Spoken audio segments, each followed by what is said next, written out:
তখন মন চায় এসব কিছু চাই প্রায় ছাড়খাড় করে দিই। শান্ত হ বন্ধু, শান্ত হ।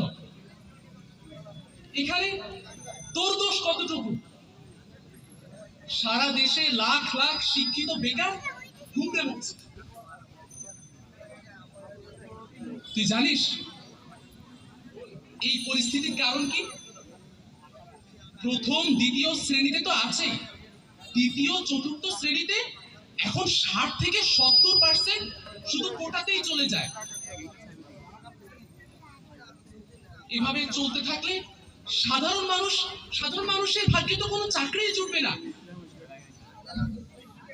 তুই জানিস 18 সালে বাতিল হওয়া সেই কোটা প্রথা, সেটা আবার সরকার পুনরুদ্ধারের চেষ্টা করছে। কি ভয়ঙ্কর পরিস্থিতি হচ্ছে দেশের।